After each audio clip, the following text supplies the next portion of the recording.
You're not just tired. Yawning might actually be your brain's way of cooling itself down. See, your brain runs hot, like a busy engine, and yawning brings in a rush of cool air through your nose and mouth, while stretching your jaw and increasing blood flow to your head. Together, that helps regulate your brain's temperature, like a built-in cooling fan. And get this, you're more likely to yawn when it's warm out, and less likely in cold weather.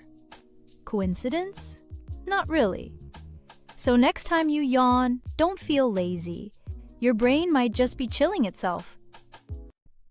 One fact a day. Hit follow and stay curious.